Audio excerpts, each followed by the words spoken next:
আমাদের চ্যানেলে নতুন নতুন পর্ব গল্প পড়তে ও দেখতে চ্যানেলটি সাবস্ক্রাইব করে রাখুন।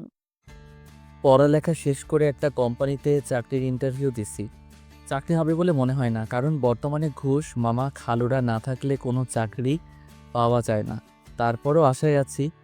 ইন্টারভিউ দিয়ে এসে মেসে এসে শুয়ে আছি, কিছুই ভালো লাগছে না। এমন সময় সবচেয়ে কাছের বন্ধু জয়ের ফোন।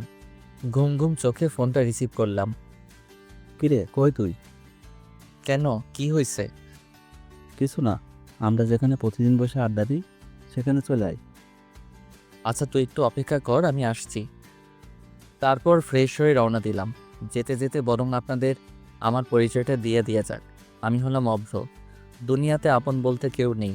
আর যার সাথে ফোনে কথা বলছিলাম সে হলো আমার কলেজ জীবনের বন্ধু জয়। এখন আপন বলতে সেই আমার কাছের লোক। আপনাদের সাথে কথা বলতে বলতে আমার গন্তব্যে পৌঁছে গেলাম। কিরে, এত জরুরি তলব কি হয়েছে? তেমন কিছু না। তা তোর চাকরির ইন্টারভিউর কী খবর? চাকরিটা কি হবে?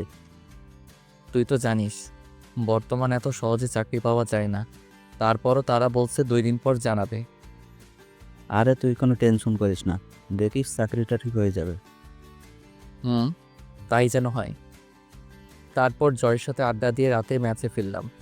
2 দিন পর দুপুরবেলায় ম্যাচে শুয়ে আছে এমন সময় ম্যাচের কেয়ারটেকার এসে একটা চিঠি দিয়ে গেল। চিঠিটা খুলতে দেখলাম 2 দিন আগে যেই কোম্পানিতে চাকরির ইন্টারভিউ দিছিলাম চিঠিটা সেখান থেকে এসেছে।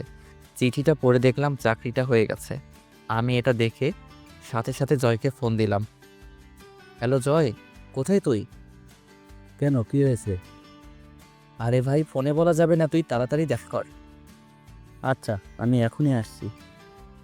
তারপর জয় আসলো। এবার বল, কি এমন কথা যা ফোনে বললি না? আরে দোস্ত, তুই তো জানিস যে 2 দিন আগে আমি একটা চাকরির ইন্টারভিউ দিছিলাম। হ্যাঁ, তো কি হয়েছে? আজ সেই কোম্পানি থেকে চিঠি আসছে। তা চিঠিতে কি লেখা আছে? দোস্ত, চাকরিটা হয়ে গেছে। বলিস কি রে, তাড়াতাড়ি টিপ দে। আরে বোকা, শুধু কি ট্রিট? চল, আজ আমার পক্ষ থেকে তোকে ডিনার করাবো। তারপর ডিনার শেষে তাড়াতাড়ি চলে আসি, কারণ কাল সকালে আবার জীবনের নতুন একটা ধাপ শুরু হতে চলছে। মানে আমার চাকরি জীবনের শুরু। সকালে ঘুম থেকে উঠে তাড়াতাড়ি অফিসের জন্য তৈরি হয়ে রওনা দিলাম, যাতে প্রথম দিন যে করে হোক দেরি না হয়। অফিসের লিফটে প্রবেশ করার সময় কিছু একটার সাথে ধাক্কা খেলাম, কিন্তু কিসের সাথে যে ধাক্কা খেলাম তা খেয়াল করি না। পরে এক টিমে বলে উঠল, এই যে মিস্টার, চোখে দেখেন না? জি, আমি না হয় চোখে দেখি না, ঠিক আছে। তা আপনার চোখ কি বাসায় রেখে আসছেন? কি বললেন আপনি? কেন, চোখের সাথে সাথে কি কানেও সমস্যা নাকি যে শুনতে পাননি? আপনার সাহস তো কম না, যা তা বলে যাচ্ছেন। যাতা কোথায় বললাম? দূর, যত সব ফালতু। কথাটা বলে চলে গেল। আমিও লিফট থেকে নামতে যাব, তখনই এক ছেলে ডাক দিয়ে বলল, কি ভাই, নতুন মনে আছে?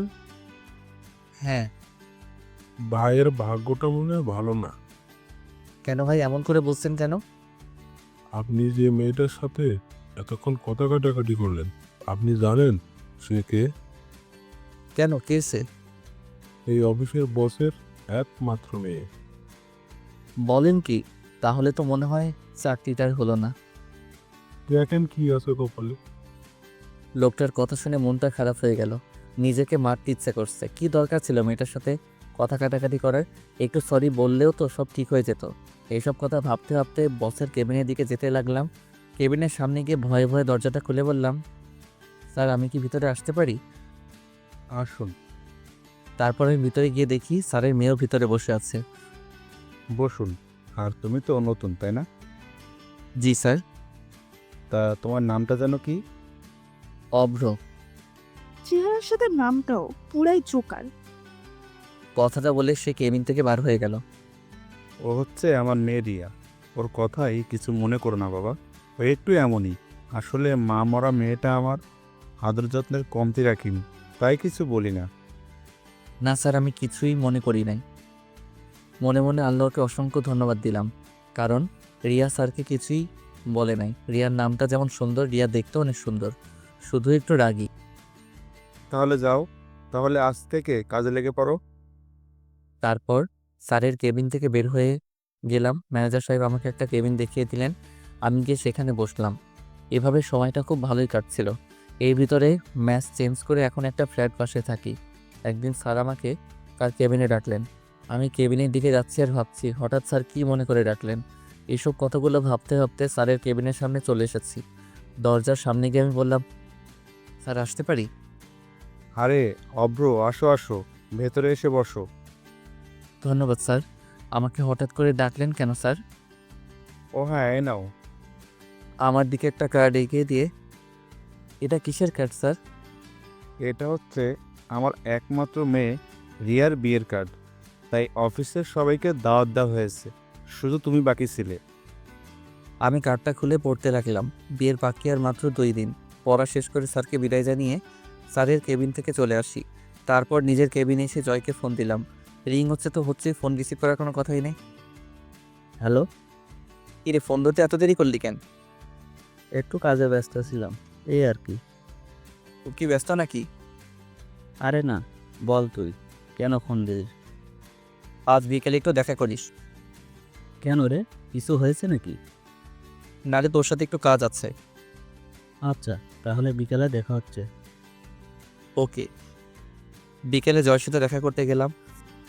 কি রে, তোর আসতে এত দেরি হলো যে? আর বলিস না, রাস্তায় দিয়ে জ্যাম, তারপর আবার অফিস থেকে বের হতে একটু দেরি হয়ে গেছে। ও আচ্ছা, তাহলে বল তোর খবর কি? নতুন বাসায় যাওয়ার পর তো তোর সাথে দেখাই হয় না। এই তো চলছে কোনো রকম। ওষুধ তোকে যে জন্য ডেকেছি। বল শুনি। তোকে আমার সাথে এক জায়গায় যেতে হবে, তুই কিন্তু না বলতে পারবি না। তা না হয় যাওয়া যাবে, কিন্তু যাবি তা কোথায়? একটা বিয়েতে। কি, তুই আমাকে না জানিয়ে বিয়ে করছিস? আরে কি বলিস এসব? তোকে ছাড়া আমি এসব করবো তুই ভাবলি কি করে? তাহলে কার বিয়েতে যাওয়ার কথা বলছিস? আরে স্যারের মেয়ের বিয়ে, তাই স্যার অফিসে সবাইকে দাওয়াত করছে। তা বিয়েটা কবে শুনি? এই তো 2 দিন পর। বুঝলাম। তা বিয়েতে কি উপহার দিবি, কিছু কি ভাবছিস? আরে সেই জন্যই তো তোকে আজ ডাকছি, না হলে তোকে বিয়ের দিন বলতাম। আচ্ছা, আমি ভেবে দেখি কি দেয়া যায়, আর তুইও ভাব কেমন। আচ্ছা আজ তাহলে যাওয়া যাক। দেখতে দেখতে বিয়ের দিন চলে এলো। আমি আর জয় যথারীতিভাবে একটা ছোট উপহার নিয়ে বিয়ে বাড়িতে উপস্থিত হলাম। বাড়িটা অনেক সুন্দর করে সাজানো হয়েছে, কিন্তু আমরা যখন বাড়ির ভিতরে প্রবেশ করলাম তখন অনেকটা অবাক হলাম। আরে ভাই, অবাক না হয় কি কোনো উপায় আছে? একে তো বিয়ে বাড়ি, তারপরও চারপাশ কেমন নীরব হয়ে আছে। কি রে শালা, ভুল করে কোন বাড়িতে এসে পড়লাম নাকি? আমারও তো তাই মনে হচ্ছে। দাঁড়া, ঠিকানাটা আরেকবার ভালো করে দেখে নিই। তাই দেখ তাড়াতাড়ি। না রে ভাই, ঠিকানা তো ঠিকই আছে। তাহলে মানুষজন সব কোথায়? চল একটু ভেতরে গিয়ে দেখি। তারপর আমরা দুইজনে আরেকটু ভিতরে যেতে কিছু মানুষ দেখতে পেলাম। সবাই যেন নীরব হয়ে আছে, কারো মুখে কোনো কথা নাই। আমি আমার একজন কলিগকে জিজ্ঞাসা করলাম, কি হয়েছে ভাই, সবাই এমন নীরব কেন? কি আর হবে, স্যারের মেয়ে যার সাথে বিয়ে হওয়ার কথা ছিল তারা নাকি এখন আর আসবে না। আসবে না মানে? তারা এমনটা কি করে করতে পারে? তারা নাকি স্যারের সাথে ব্যবসায়িক শত্রুতার জন্য এমনটা করেছে, শুধুমাত্র প্রতিশোধ নেওয়ার জন্য। এ তো পুরো বাংলা ছায়াছবির মতো কাহিনী। কি বলিস তুই এসব? আমি আমার কলিগকে জিজ্ঞেস করলাম, স্যারকে কোথাও দেখছি না যে, কোথায় সে? এইসব কথা শোনার পর সে অসুস্থ হয়ে পড়েছে, তাই তাকে হাসপাতালে নিয়ে যাওয়া হয়েছে। কোন হাসপাতালে? তারপর তার কাছ থেকে হাসপাতালের ঠিকানাটা নিয়ে হাসপাতালে গেলাম। সেখানে পৌঁছে দেখি রিয়া ম্যাডাম বাইরে বসে কান্না করছে। বধূর সাথে তাকে দেখতে একদম লাল পরীর মতো লাগছিল। আমি তার কাছে গিয়ে জিজ্ঞেস করলাম, স্যার এখন কেমন আছে? একটা রুমের ভেতর থেকে একজন ডাক্তার বাইরে এসে বলে, আপনাদের মধ্যে অভ্রকে জি আমি। কেন, কি হয়েছে? আপনাকে উনি রাখছে। স্যারকে উদ্দেশ্য করে কথাটা বললেন। আমি আর কিছু না ভেবে আমি আর জয় দুইজনে একসাথে স্যারকে যেখানে রাখা হয়েছে সেখানে গেলাম। স্যার আমাকে দেখে বললেন, বাবা অব্র, তোমার সাথে আমার কিছু কথা ছিল। হ্যাঁ স্যার বলুন। অব্র, এতক্ষণে তো সব ঘটনাই শুনতে পারছো। তা বাবা, তুমি আমার একটা কথা রাখবে? স্যার কি কথা, আপনি আমায় বলেন, আমি অবশ্যই আপনার কথা রাখার চেষ্টা করব। আসলে তোমাকে যে কথাটা কিভাবে বলি ঠিক বুঝে উঠতে পারছি না। কথাটা তুমি কিভাবে নিবে তা আমি জানি না, তবে স্যার আপনি বলুন।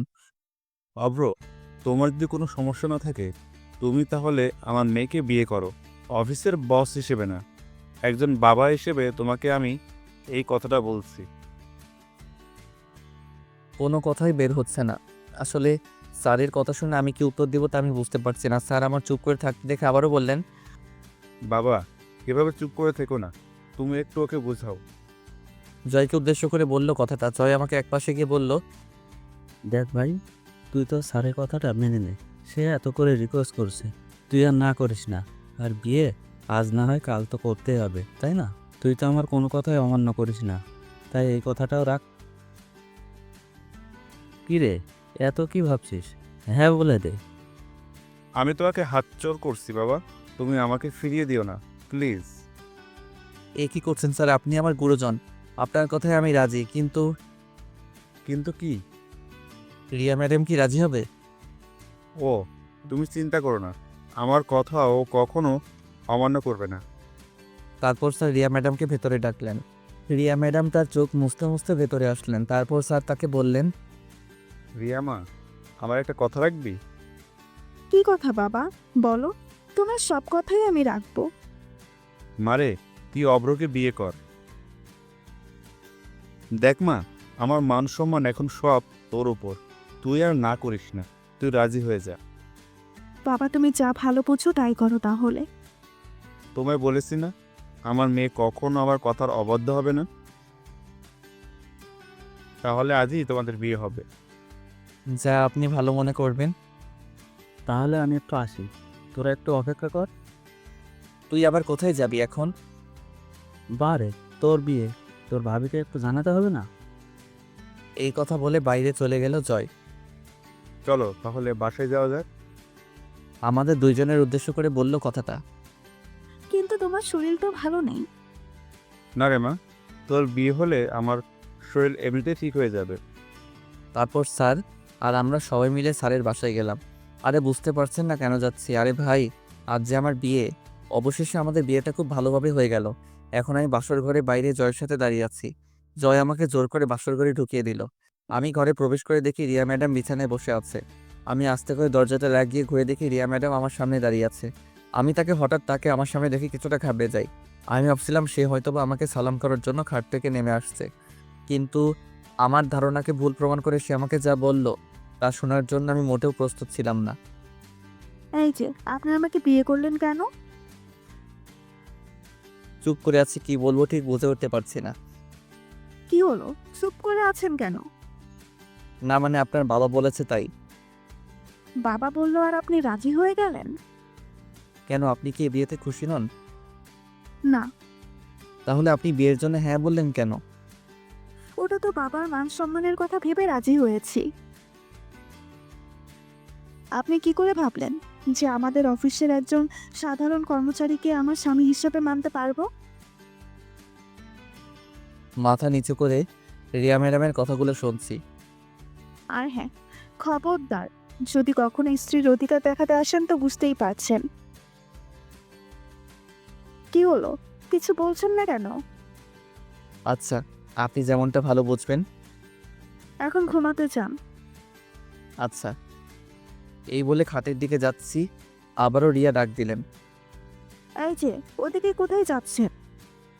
কেন, আপনি না বললেন ঘুমোতে যেতে? আপনাকে কি খাটে গিয়ে ঘুমাতে বলছি? যত সব। তাহলে আমি কোথায় শুব? আমি কি জানি, যেখানে খুশি সেখানে শুবেন, কিন্তু খাটে না। তারপর আমি কি আর করব, বালিশ নিয়ে বাইরে যাচ্ছি। রিয়া পেছন থেকে আবার ডাক দিলেন। এ কি, বাইরে কোথায় যাচ্ছেন? কেন, অন্য রুমে যাচ্ছি। না, অন্য রুমে যাওয়ার দরকার নেই। আপনি এই ঘরে সোফায় শুয়ে পড়েন। কি? এত অবাক হওয়ার কিছু নেই। এখন যদি বাইরে যান, এটা যদি অন্য কেউ দেখে তাহলে আমাকে খারাপ ভাববে। উফ, মেয়ের মাথায় বুদ্ধি আছে বলতে হবে। এই কিছু বললেন মনে হয় আপনি? না না, কিছু বলি নাই তো। সত্যিই তো? হ্যাঁ সত্যি, আমি কিছুই বলি নাই। তারপর আর কি করার, চুপচাপ সোফায় গিয়ে শুয়ে পড়লাম। একটু পর আমি আবার বললাম, কি হলো, লাইটটা বন্ধ করছেন না কেন? যদি লাইট বন্ধ করলে আপনি খারাপ কিছু করেন? কি, আমাকে দেখে কি আপনার এমন মনে হয়? না, আপনাকে দেখে ঠিক মনে হয় না, তারপরেও তো বলা যায় না কার মনে কি চলে। আমি কিছুটা রাগ করে রুম থেকে বাইর হয়ে চলে যাচ্ছি, তখন আবার রিয়া বলল, এ কি, আবার কোথায় যাচ্ছেন? কেন, আমি এই রুমে থাকলে তো খারাপ কিছু করতে পারি, তাই আমি চলে যাচ্ছি। এই না না, আর বাইরে যেতে হবে না, আমি লাইট বন্ধ করে দিচ্ছি। কিন্তু আবার কিন্তু কি? তাহলে ড্রিম লাইটটা জ্বালিয়ে রাখি। ওকে রাখেন। দূর, মেজাজটাই খারাপ করে দিল। তারপর সে লাইটটা বন্ধ করলো ঠিকই, কিন্তু ডিম লাইটটা জ্বালিয়ে রাখছে। আমিও আর কিছু না বলে ঘুমানোর চেষ্টা করছি, কিন্তু কিছুতেই ঘুম আসছে না। আপনারই বলুন, সোফায় শুলে কারো ঘুম আসে? তারপরও চেষ্টা করছি। কতই না স্বপ্ন ছিল আজকের এই দিনটাকে নিয়ে। ভেবেছিলাম বাসর ঘর কতই না সুন্দর হয়, আর আজ দেখছি প্রিয়ার দিকে তাকিয়ে দেখে সে ঘুমিয়ে গেছে। তার মুখটা দেখতে একদম নিষ্পাপ বাচ্চাদের মতো লাগছিল। যতই ওর দিকে তাকিয়ে থাকছি ততই ওর মায়ায় পড়ে যাচ্ছি। ওর মুখের দিকে তাকিয়ে থাকতে থাকতে কখন যে ঘুমিয়ে গেছি মনে নাই। সকালের দিকে শরীরে পানি পড়ছে। আমি ভাবলাম হয়তোবা স্বপ্নের মধ্যে বৃষ্টি পড়ছে, তাই সেদিকে কোনো খেয়ালই দেই নাই। একটু পর যখন আবার পানি দিল তখন বুঝলাম না এটা কোনো স্বপ্ন না কে যেন আমার গায়ে পানি ঢেলে দিচ্ছে। ঘুম ঘুম চোখে তাকিয়ে দেখি রিয়া কোমরে হাত দিয়ে দাঁড়িয়ে আছে। তাকে দেখতে তখন খুব সুন্দর লাগছিল, এমনিতেও সুন্দর, তারপর আবার শাড়ি পরেছে। একটু পর রিয়ার কথায় বাস্তবে ফিরে আসলাম। কি হলো, এভাবে তাকিয়ে কি দেখছেন? তোমায় দেখছিলাম। কি? না মানে এত সকালে এই শীতের ভিতর শরীরে পানি দিলেন কেন? এত সকাল মানে ঘড়ির দিকে তাকিয়ে দেখেন একবার। এই রে, এ তো অনেক দেরি হয়ে গেছে রে। যাও তাড়াতাড়ি খাবারের ব্যবস্থা করো, আমার খুব ক্ষুধা লাগছে।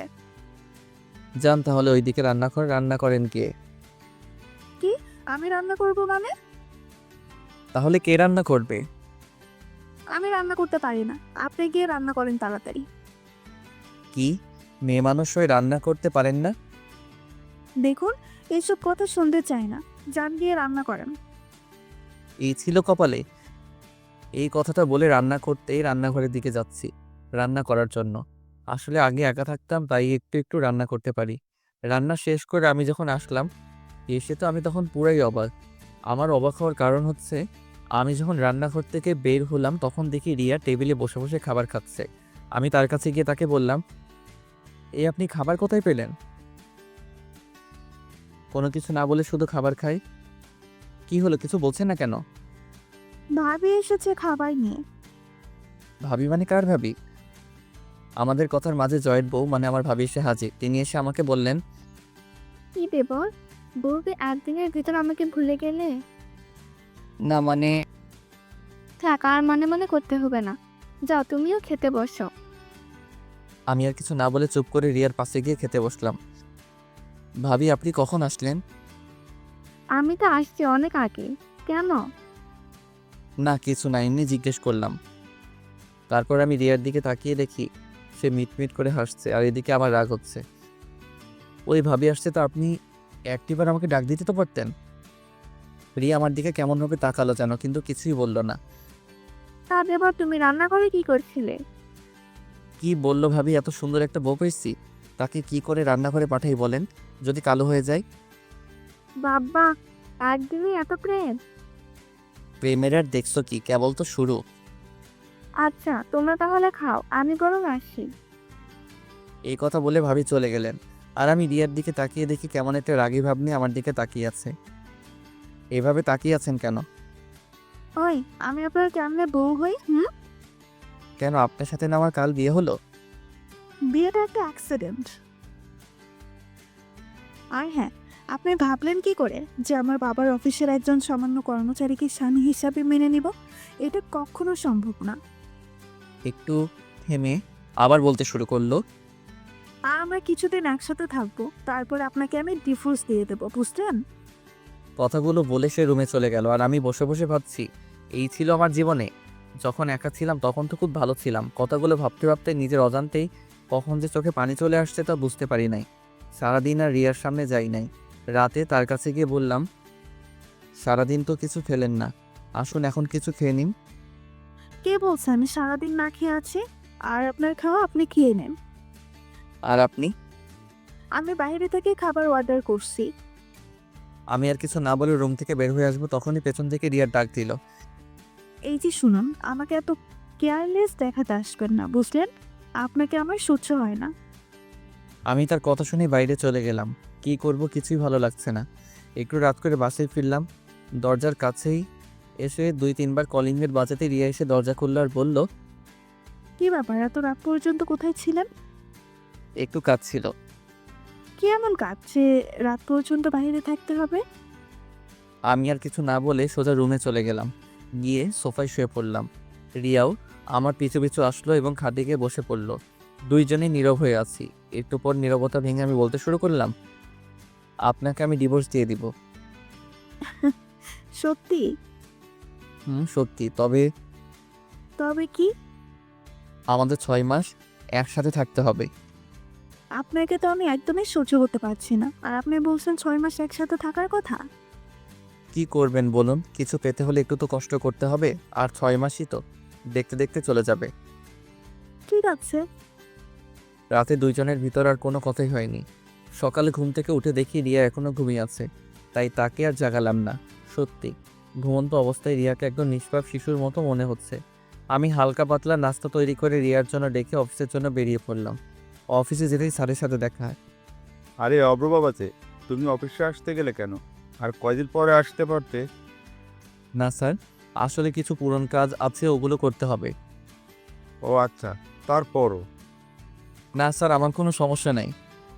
আচ্ছা, তাহলে একটু পর আমার কেবিনে এসে দেখা করো, কেমন? ঠিক আছে স্যার। তারপর আমি আমার কেবিনে এসে বসে বসে কাজ করছি। তখন স্যারের ফোন। আমি ফোন রিসিভ করতেই, অব্র, এখন আমার কেবিনে এসে দেখা করো। এই কথাটা বলেই ফোনটা কেটে দিল। তারপর আমি স্যারের কেবিনে গেলাম। তখন স্যার আমাকে বসতে দিয়ে বলতে শুরু করলেন, অব্র, তুমি তো জানো যে রিয়া আমার একমাত্র সন্তান। ও ছাড়া আমার আর কেউ নেই। আপনার কথা আমি ঠিক বুঝতে পারছি না। এই যে আমার এই যে সম্পত্তি দেখছো, সবই তো এখন তোমাদের। তাই বলছিলাম কি, তুমি যদি এখন আমার কোম্পানির দায়িত্বটা নিতে। সরি স্যার, আমাকে মাফ করবেন। আমি আপনার এই কথাটি রাখতে পারবো না। কিন্তু কেন বাবা? আমি আপনার মেয়ের স্বামী বলে আপনি আমাকে আপনার কোম্পানির দায়িত্ব দিতে চাচ্ছেন, কিন্তু আমি এটা চাই না। আমি বিয়ের আগে যেমন আপনার অফিসের কর্মচারী ছিলাম, আমি চাই এখনও কর্মচারী হিসেবে থাকতে। কি বলবো বাবা তোমায়? তোমার প্রতি আমি এমনিতেই কৃতজ্ঞ। তারপর আজ তোমার কথা শুনে গর্বে আমার বুকটা ভরে গেছে বাবা। কথাগুলো কেঁদে কেঁদে বললেন। এ কি স্যার, আপনি কাঁদছেন কেন? আমার মেয়ের অনেক সৌভাগ্য যে তোমার মতো একজনকে জীবনসঙ্গী হিসেবে পেয়েছে। স্যারের মুখে এই কথা শোনার পর আমার মুখ দিয়ে আর একটা কথাও বের হচ্ছে না, শুধু দু চোখ দিয়ে পানি পড়ছে। তারপর স্যারের কাছ থেকে বিদায় নিয়ে নিজের কেবিনে এসে বসে আছি, কিন্তু কাজে মন দিতেই পারছি না। তারপর অফিস ছুটি হলে বাসায় আসলাম। বাসায় এসে কলিং বেল বাজানোর কিছুক্ষণ পর এসে রিয়া দরজা খুলে দিয়ে চলে গেল। আমি ভেতরে প্রবেশ করার পর খাবার টেবিলের দিকে চোখ যেতেই মনটা খারাপ হয়ে গেল, কারণ আমি সকালে যে খাবার রিয়ার জন্য রেখে গেছিলাম সে খাবার এখনও সেখানে আছে। তার মানে রিয়া আমার বানানো খাবার খায়নি। এটা দেখে আমার মন আরও খারাপ হয়ে গেল। এর ভিতর জয়ের ফোন। আমি ফোন রিসিভ করতেই, হ্যালো। কী রে বন্ধু, বিয়ে করে আমাদের একদম ভুলে গেলি নাকি? কী যে বলিস তুই, তোকে কি কখনো বলতে পারি? বুঝি তো, নতুন বউ নিয়ে খুব সুখে আছো মনে হচ্ছে। সুখে আছি না ছাই? তোকে যদি বলতে পারতাম কেমন সুখে আছি তাহলে তুই বুঝতে পারতি। কী রে, চুপ করে আছিস কেন? কই চুপ করে থাকলাম? আচ্ছা, যদি ফ্রি থাকিস তাহলে দেখা করি। হ্যাঁ রে, ফ্রি আছি। তাহলে চলে আয় সেই জায়গায়। আচ্ছা, তুই অপেক্ষা কর। তারপর আমি বাসা থেকে বের হতে যাব, তখনই রিয়া আমাকে পেছন থেকে ডাক দিল। কোথায় যাও? কেন, কি হয়েছে? না, কিছু হয়নি, কিন্তু তুমি রাত করে বাড়ি আসবে, এটা আমার ঘুমের অসুবিধা হয়। আপনাকে জেগে থাকতে হবে না, আপনি বরং ঘুমিয়ে থাকবেন। তাহলে দরজা খুলবে কে? আমার কাছে দরজার আলাদা চাবি আছে, আপনি দরজায় তালা দিয়ে শুয়ে থাকবেন, সমস্যা নাই। ঠিক আছে। জানি না তোমাকে কিভাবে এতদিন সহ্য করব। এই কথাটা বলে রিয়া চলে গেল, আর আমিও বাসা থেকে বের হয়ে জয়ের কাছে গেলাম। কী রে, আসতে তো দেরি করলি কেন? এই তো জ্যাম ছিল। ও আচ্ছা, তাহলে বল, কেমন উপভোগ করছিস বিবাহিত জীবন? আরে বিবাহিত জীবনে শুরু করলাম কোথায়, মাত্র তো 2 দিন হলো। তোর ভাগ্যটা অনেক ভালো, এত বড় লোকের মেয়ে তোর ঘরের বউ। বন্ধু তার বলতে হবে না। মনের ভিতর কষ্ট রেখে মুখে একটা হাসি দিয়ে কথাটা বললাম। শোন, তোকে যে জন্য ডাকা হয়েছে, বল তাহলে। মানে আমাদের ভার্সিটির কিছু বন্ধু বান্ধব তোর বউকে দেখতে চাইছে। আমি বলেছি তোর কাছে শুনে তাদের জানাবো। জয়ের কথাটা শুনে চিন্তায় পড়ে গেলাম, কি করে রিয়াকে এই কথাটা বলি। সে তো কিছুতেই রাজি হতে চাইবে না, আর জয়কে বা না করি কি হবে। কি হলো, চুপ করে আছিস কেন? কোনো সমস্যা? না, কোনো সমস্যা নাই। আমি বরং বাসায় গিয়ে তোকে ফোন করে জানাবো এই বিষয়ে। আচ্ছা ঠিক আছে। জয় আর আমি আরও কিছু কথা বলে যে যার বাসায় চলে আসলাম। বাসায় এসে দরজা খুলে ভেতরে প্রবেশ করলাম। রুমে গিয়ে দেখি রিয়া ঘুমিয়ে আছে। ঘুমিয়ে থাকা অবস্থায় তাকে দেখতে অনেক সুন্দর লাগছে। রাতে আর তাকে ঘুম থেকে ডাকলাম না, আমি সোফায় গিয়ে শুয়ে পড়লাম। সকালে ঘুম থেকে উঠে যথারীতিভাবে আমি রিয়ার জন্য নাস্তা বানিয়ে টেবিলে রেখে অফিসের উদ্দেশ্যে ঘর থেকে বের হয়ে আসি। রিয়া তখনও ঘুমিয়ে আছে। অফিসে এসে কাজ করছি আর মনের ভিতর শুধু একটা কথাই ঘুরপাক খাচ্ছে, কী করে রিয়াকে বলি যে আমার সকল বন্ধুরা তাকে দেখতে চাইছে। ও তো আমাকে সহ্য করতে পারে না, আর আমার সাথে কথা বলার সময় এমনিতেই রেগে কথা বলে। অফিস ছুটির পর বাসায় এসে সোফায় বসে বসে ভাবছি, রিয়াকে কি এখন কথাটা বলবো? দূর, যা আছে কপালে বলে দেই। আপনার সাথে একটা কথা ছিল। রিয়া টিভি দেখছিল, আমার কথা শুনে আমার দিকে মুখ ঘুরিয়ে বলল, আপনাকে তো আমার ভালোই লাগে না, আর কথা আর কি শুনবো। তারপরেও বলুন কি বলতে চান। না মানে আমার কিছু বন্ধুরা আপনাকে দেখতে চেয়েছে। কেন আমাকে দেখতে চেয়েছেন কেন? আপনি আমার বউ না, তাই দেখতে চাইছে। হই, আমি আপনার বউ হই? হ্যাঁ, আপনাকে বলছি আমি আপনাকে স্বামী হিসেবে মানি না, তাহলে আমি আপনার বউ হই কি করে? যত দ্রুত সম্ভব আমাকে ডিভোর্স দিয়ে দিবেন, বুঝলেন? আমি আর কিছু বললাম না। রিয়ার কথাগুলো শুনে নিজের অজান্তেই চোখ দিয়ে এক ফোঁটা পানি চলে এলো। আমি রিয়ার সামনে থেকে চলে গেলাম। বারান্দায় দাঁড়িয়ে আকাশের দিকে তাকিয়ে ভাবছি, কি পাপ করেছিলাম যে যার জন্য আমাকে এত কষ্ট পেতে হচ্ছে। সকালে একটু তাড়াতাড়ি করে অফিসে চলে গেলাম। অফিসের কাজের ফাঁকে পকেটে হাত দিয়ে দেখি মোবাইলে টাকা নেই। মনে হয় সকালে তাড়াতাড়ি বাসা থেকে বের হওয়ার সময় মোবাইলটা ভুল করে বাসায় রেখে আসছি।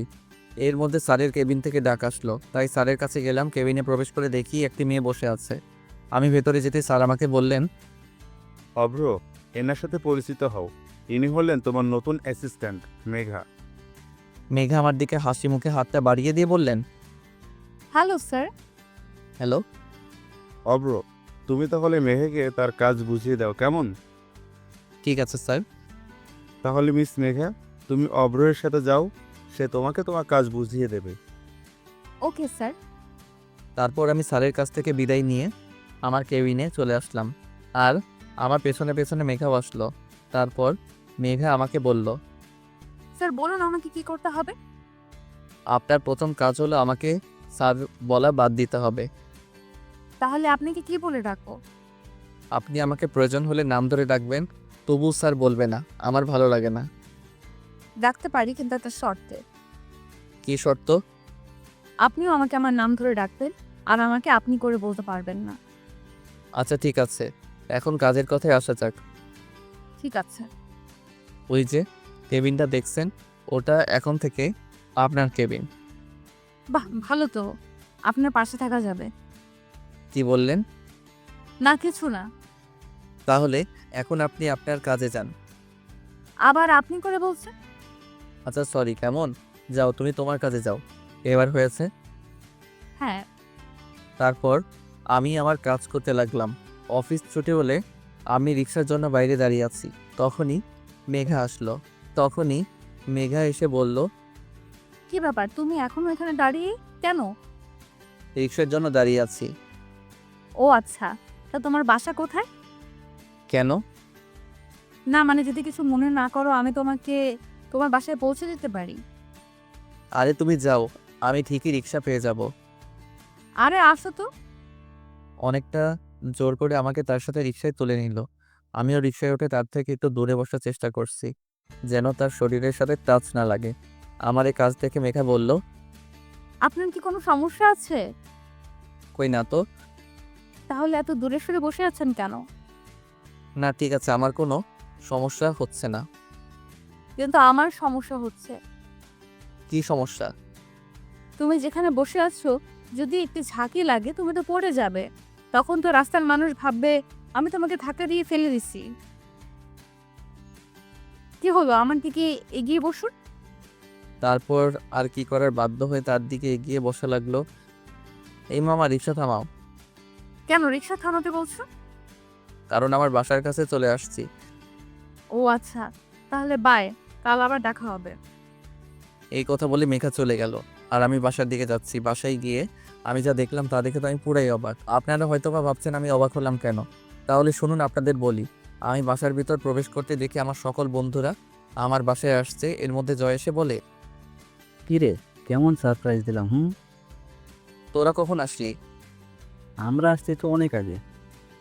আমি মনে মনে ভাবছি, না জানি রিয়া কি করে। ও তো মনে হয় অনেক রেগে আছে। এখন এদের সামনে ওকে ম্যানেজ করি কিভাবে? আরে সকালে যখন ফোন দিলাম তখন তোর ফোন ভাবি রিসিভ করে, তারপর এইটুকু বলে থেমে যাই। আর আমি বাকি কথাটুকু শোনার জন্য আগ্রহ নিয়ে জিজ্ঞাসা করলাম, তারপর কি বল? আবার থামলি কেন? তারপর ভাবিকে সব খুলে বললাম যে আমাদের বন্ধুরা তাকে দেখতে চায়, আর ভাবিও আমাকে বললো চলে আসতে, তাই সবাইকে নিয়ে চলে আসলাম। জয় কথা শুনে আমি আমার কানকে বিশ্বাস করতে পারছি না যে রিয়া ওকে এই কথাগুলো বলেছে। একটু পর দেখলাম নাস্তা হাতে রিয়া আর ভাবি আসছে। রিয়াকে দেখে তো আমি অবাক, কারণ রিয়া আজ শাড়ি পরেছে। এতে তাকে আরও সুন্দর দেখা যাচ্ছে। আমি রিয়ার দিকে তাকিয়ে আছি, এমন সময় রিয়ার চোখে চোখ পড়তে সে আমার দিকে রাগীভাবে তাকালো। আর আমি তখন মাথা নিচু করে নিলাম। বন্ধুরা সবাই চলে যাওয়ার পর আমি রিয়ার কাছে গিয়ে যেই ওকে বললাম, রিয়া তোমাকে অসংখ্য ধন্যবাদ। হয়েছে, আর ধন্যবাদ দিতে হবে না, আমি সব বুঝতে পারছি। এগুলো সব আপনারই প্ল্যান। আমার প্ল্যান মানে? কি মনে করো তুমি আমি কিছু বুঝি না? বারে আমি আবার কি করলাম বলবে তো? তুমি তো আজ ইচ্ছে করে মোবাইলটা বাসায় রেখে গেছো, যাতে তোমার বন্ধু আমাকে ফোন দিয়ে এসব বলে, আর আমি রাজি হয়ে যাই। আর তুমি ভালো করেই জানতে আমি তোমাকে না বলতে পারবো না। বিশ্বাস করে এসব কিছুই আমি জানি না। আর আমি সত্যি বলছি, মোবাইলটা আমি ভুল করে রেখে গেছিলাম। হয়েছে, আমার সামনে আর ভালো সাজা লাগবে না, যত সব। কথাটা বলে রুমে চলে গেল। এইভাবেই দিনকাল চলছিল আমাদের। এতদিন হয়ে গেছে কিন্তু এখনও আমার প্রতি তার কোনো ভালোবাসা বা ভালো ব্যবহারও করি নাই। কিন্তু আমি আস্তে আস্তে রিয়াকে ভালোবেসে ফেলছি। একদিন শুক্রবারে অফিস বন্ধ, তাই সকালে শুয়ে আছি। একটু পর বুঝতে পারলাম কে যেন আমাকে ডাকছে। আমি চোখ খুলে দেখি রিয়া আমাকে ডাকছে। আমি এটা দেখে আবার চোখ বন্ধ করে নিলাম। আমার কাছে মনে হচ্ছে আমি স্বপ্ন দেখছি, কারণ রিয়া আমার সাথে ঠিক মতো কথাই বলে না। আজ এত ভালোবেসে ডাকছে, এসব কথা চোখ বন্ধ করে ভাবছি। কিন্তু একটু পর আমার শরীরে পানি ঢেলে দিল আর আমি সাথে সাথে লাফ দিয়ে উঠলাম। আমার এভাবে লাফ দিয়ে ওঠা দেখে রিয়া হেসে দিল। আমি অপলক দৃষ্টিতে তার হাসি মাখা মুখটার দিকে তাকিয়ে আছি। এই যে মিস্টার, শুক্রবার বলে ঘুমিয়ে থাকলে চলবে? যাও এখনই ফ্রেশ হয়ে এসো, আমি নাস্তা তৈরি করছি। ওর কথাগুলো যেন আমার বিশ্বাসই হচ্ছে না। কি হলো, এভাবে তাকিয়ে কি দেখছো? মনে হয় আমাকে আজই প্রথম দেখছো। উফ, যাও তো, খুব ক্ষুধা লাগছে, তাড়াতাড়ি ফ্রেশ হয়ে আসো। আমার দিকে তোয়ালেটা দিয়ে কথাটা বলে সে রান্না করে চলে গেল। আমি ভাবছি আজ রিয়ার আবার কি হলো, নাকি আমি কোনো স্বপ্ন দেখছি? না, এটা তো কোনো স্বপ্ন না। যা ঘটছে সবই তো আমার সাথে ঘটছে। আমার তো বিশ্বাসই হচ্ছে না। তারপর আমি ফ্রেশ হয়ে বাইরে আসতে দেখি রিয়ার বাবা, মানে আমার স্যার, সোফায় বসে আছে। এবার আমি সব কিছু বুঝতে পারছি, কেন রিয়া আমার সাথে আজ কেন এত ভালো ব্যবহার করছে। তারপর সবাই বসে একসাথে নাস্তা করছি। এমন সময় স্যার বললেন, তা বাবা অব্র, তুমি সোফায় কেন শুয়েছিলে? কি বলবো স্যার, আপনি যদি সত্যিটা শুনেন তাহলে বুঝতেন আমি কেন সোফায় শুয়েছিলাম। কি হলো বাবা, চুপ করে আছো কেন? আমার চুপ করে থাকতে দেখে রিয়া বলল, বাবা, ও কি বলবে? আমি বলছি কেন ও সোফায় শুয়েছিল। না জানি এখন আবার কোন সত্যটা বলবে কে জানে। বাবা জানো, তোমার জামাই খুব খারাপ। কেন রে, ও আবার কি করলো? কি করেনি তাই বলো? আমি কাল রাতে বললাম আমাকে যেন আজ ঘুরতে নিয়ে যায়, কিন্তু ও কিছুতেই রাজি হলো না। তার এক কথা আমাকে ঘুরতে নিয়ে যেতে পারবে না, তাই আমি তাকে শাস্তি হিসাবে সোফায় শুতে দিচ্ছি। আয় হায়, মাইয়া কয় কে তো দেখি মিথ্যা বলায় পটু। আমি অবাক দৃষ্টিতে রিয়ার দিকে তাকিয়ে আছি। না অব্র, তুমি কিন্তু কাজটা একদম ঠিক করনি। না স্যার, আসলে না, আমি আর কিছুই শুনতে চাই না। আমি চাই তোমার দুজনে আজ কোথা থেকে ঘুরে আসো। ঠিক আছে। কি এখনো রাজি হলে কেন? হুম? আমার দিকে তাকিয়ে একটা মুচকি হাসি দিয়ে কথাটা বলল। তাহলে তোমরা বরং আমার গাড়িটা নিয়ে যাও, কেমন? সরি স্যার, মাফ করবেন, আমি আপনার গাড়ি নিয়ে ঘুরতে যেতে পারবো না। কেন গাড়ি নিতে পারবে না? কারণ আমি চাই না যে আমার স্ত্রীকে তার বাবার টাকায় ঘোরাতে। আমার নিজের যতটুকু সামর্থ্য আছে তাই দিয়ে আমি তার সব ইচ্ছা পূরণ করার চেষ্টা করব। অব্র, তোমাকে যতই দেখছি ততই অবাক হচ্ছি আমি। বাবা, ও কিন্তু তোমাকে অপমান করছে। না রে মা, ও তো ঠিক কথাই বলেছে। না বাবা। পুরো কথা বলতে না দিয়ে স্যারের ফোন আসলো, তাই তিনি ফোনে কথা বলছেন। কথা বলা শেষ করে স্যার তাকে বললেন, আমি এখন যাই মা, একটু কাজ আছে। আসি বাবা অব্র, ভালো থেকো তোমরা। তারপর স্যার চলে গেলেন। আর রিয়া আমার কাছে এসে, তুমি আমার বাবাকে অপমান করলে কোন সাহসে? আমি তাকে কোনো অপমান করি নাই। তুমি তো বলবেই ছোট লোক কোথাকার, একটা গাড়ি কেনার ক্ষমতা নাই। আর তাছাড়া তুই কোনোদিন এই গাড়িতে উঠেছিস বলে মনে হয় না। আর তুই কিনা আমার বাবার মুখের উপরে না বলে দিলি। রিয়া, তুমি কিন্তু একটু বেশি বুঝছো। আমি কিন্তু তাকে কোনো অপমান করে কথাগুলো বলি নাই। তুই অপমানের কি বুঝিস? হ্যাঁ, তোর মা বাবাকে যদি কেউ বলতো তাহলে তুই বুঝতি অপমান কাকে বলে। রিয়া আমার, তুমি কিন্তু কিন্তু কি? হুম? ও, আমি তো ভুলেই গেছিলাম, তোর তো মা বাবারই ঠিক নাই। রিয়া, জোরে চিৎকার করে উঠে রিয়াকে চড় মারলাম। কি করবো, রাগটাকে আর কন্ট্রোল করতে পারলাম না। কি শুরু করছো? কিছু বলছি না বলে তখন থেকে বাজে কথা বলে যাচ্ছ। নিজেকে কি মনে করো? হ্যাঁ। দেখলাম রিয়ার কোনো কথাই বলছে না, তার দুই চোখ বেয়ে পানি পড়ছে এবং আর কিছু না বলে সোজা রুমে গিয়ে দরজা লাগিয়ে দিচ্ছে। তারপর আমিও তাকে কিছু না বলে বাইরে চলে গেলাম। তারপর যখন মাথা একটু ঠান্ডা হলো তখন ভাবতে লাগলাম রিয়া আবার খারাপ কিছু করে না বসে। তাই আমি তাড়াতাড়ি বাসায় গেলাম। বাসার ভেতরে ঢুকে দেখি রুমের দরজা বন্ধ এবং ভিতর থেকে কান্নার আওয়াজ শোনা যাচ্ছে। তার মানে রিয়া এখনও কান্না করছে। আমি দরজার শব্দ করলাম, সাথে সাথে কান্নার আওয়াজ থেমে গেল, কিন্তু দরজা খুলল না। বুঝতে পারলাম সে আমার প্রতি রাগ করে আছে। আমি কয়েকবার ডাকার একটু পর দরজা খোলার শব্দ শুনতে পেলাম। আমি রিয়ার দিকে তাকাতেই সে আবার খাটে গিয়ে শুয়ে পড়লো। তারপর আমি তার কাছে গিয়ে বললাম, আই এম সরি। আসলে তখন ওভাবে তোমার গায়ে হাত তোলা আমার একদম উচিত হয়নি। প্লিজ তুমি আমাকে মাফ করে দাও। তুমি কেন মাপ চাচ্ছ? মাপ তো আমার চাওয়া উচিত। আসলে ভুলটা তো আমার ছিল, তুমি বরং আমাকে মাফ করে দাও। প্লিজ তুমি মাফ চেও না। তারপরেও তুমি আমাকে মাফ করে দাও প্লিজ। আচ্ছা যাও, মাফ করে দিলাম। কিন্তু ম্যাম, আপনি কি আমায় মাফ করছেন? হ্যাঁ, করেছি। না, রিয়ার এই হাসি দেখে ওর প্রেমে পড়ে গেলাম। মেয়েটা হাসলে আসলে অনেক সুন্দর দেখা যায়। তারপর আমি ঘুমাতে গেলাম। শুয়ে শুয়ে ভাবছি রিয়া আমার সাথে এই প্রথম হেসে কথা বলল। এমন করে যদি প্রত্যেক দিনও কথা বলতো, কিন্তু কি হবে, এভাবে হেসে কথা বলে আর তো কিছুদিন পর ওর সাথে আমার ডিভোর্স হয়ে যাবে। এই কথাটা ভেবেই মনটা খারাপ হয়ে গেল। সকালে ঘুম থেকে উঠে রিয়ার দিকে তাকিয়ে দেখি ওর মুখটা একদম লাল হয়ে আছে। তার রাতের চরের দাগ এখন স্পষ্ট বোঝা যাচ্ছে। ওর মুখে দাগ দেখে নিজের প্রতি খুব রাগ হলো। ইচ্ছা করছে ওর মুখটা আলতো করে ছুঁয়ে দিই, কিন্তু তা করা যাবে না। যদি ওর মুখে হাত দেওয়ার সময়ও জেগে যায় তাহলে তো খুব রেগে যাবে। এই রে, অফিসে দেরি হয়ে যাচ্ছে। এখন আর নাস্তা বানানোর সময় নাই, তাই তৈরি হয়ে বেরিয়ে পড়লাম। আমি আমার কেবিনে বসে কাজ করছি, এমন সময় মেঘে এসে, আসতে পারি? আরে তোমরা আসার জন্য আবার পারমিশন লাগে নাকি, আসো। এরপর মেঘা ভিতরে এসে আমায় বলে, চলুন বাইরে যাই। এখন বাইরে? হ্যাঁ। না, আপনি যান, আমার কাজ আছে।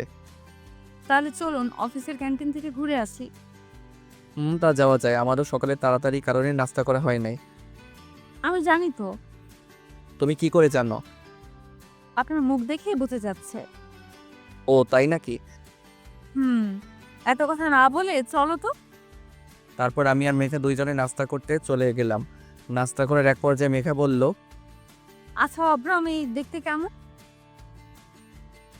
কি হলো, বলছো না যে? কি বলবো? উফ, যা জানতে চাইছে তাই বলো। সত্যি কথা বলতে তুমি দেখতে খুবই সুন্দর। সত্যি? আরে হ্যাঁ। নাস্তা শেষে আমি আবার আমার কাজ করছি। অফিস ছুটি হওয়ার পর আমি সোজা আমার বাসায় চলে আসি। কলিং বেল দিতেই বরাবরের মতো রিয়া এসে দরজা খুলে দিয়ে চলে গেল। তারপর আমি ফ্রেশ হয়ে বাইরে বের হতেই রিয়া আমার দিকে অগ্নি দৃষ্টিতে তাকিয়ে আছে। আর তার এইভাবে তাকিয়ে থাকা দেখে আমি মনে মনে ভাবতে লাগলাম, আমি তো আজ এমন কোনো কাজ করি না যে রিয়া আমার প্রতি এইভাবে রেগে থাকবে। তারপরও আমি ভয়ে ভয়ে জিজ্ঞাসা করলাম, ওভাবে আমার দিকে তাকিয়ে আছো কেন? কেন তাকিয়ে আছি তুমি বুঝতে পারছো না? না। বাসায় যে তুমি ছাড়া অন্য একজন মানুষ থাকে তুমি জানো না? অন্য কে থাকে আবার? অন্য কেউ থাকে না তাহলে আমি কে? বারে, তুমি অন্য একজন হবে কেন? এটা তো তোমারও বাসা, তাই না? তুমি তো আমাকে অন্য একজন মনে করো, আমি যেই বাসাতে থাকি সেটাও তুমি ভুলে গেছো? কি বলছো সব তুমি? ঠিকই তো বলছি, তাহলে তুমি আমার জন্য সকালে নাস্তা দিয়ে যাওনি কেন? তুমি জানো না আমি রান্না করতে পারি না? তুমি তো বাইরে থেকে খাবার নিয়ে আসো, তাই আমি। তাহলে এর আগে যে নাস্তা বানিয়ে রেখে যেতে সেগুলো কার জন্য রেখে যেতে? চুপ করে দাঁড়িয়ে না থেকে খাবারের ব্যবস্থা করো, সকাল থেকে কিছুই খাই নাই, আমার খুব ক্ষুধা লাগছে। কি বলো তুমি এসব? সকাল থেকে কেন না খেয়ে আছো? তোমার প্রতি রাগ করে, তাই ভাবলাম যতক্ষণ না তুমি রান্না না করছো ততক্ষণ পর্যন্ত আমি কিচ্ছু খাবো না। আমার প্রতি কেন রাগ করে না খেয়ে থাকবে? না, তোমাকে বুঝতে হবে না। কেন কেন? যাও, তোমাকে আমার জন্য রান্না করতে হবে না, খাবো না আমি। এই কথা বলে আবার রাগ করে রুমে চলে গেল। হঠাৎ রিয়ার কি হলো যে আমার সাথে এত ভালো ব্যবহার করছে? মনে হয় ও ভেবেছে আর তো মাত্র কটা দিন আছে আমার সাথে থাকবে, তাই হয়তো আমার প্রতি দয়া দেখাচ্ছে। না, এসব আমি কি ভাবছি আবোল তাবোল। যাই এখন রান্নাঘরে গিয়ে রিয়ার ফেভারিট কিছু রান্না করে নিয়ে আসছি। এই যে আমি তো রিয়ার কী কী পছন্দ তাই জানি না, এখন কি করি? অনেক ভাবার পর একটা বুদ্ধি মাথায় এলো। দেখি কাজে লাগিয়ে দিলাম ফোন স্যারকে, মানে রিয়ার বাবাকে।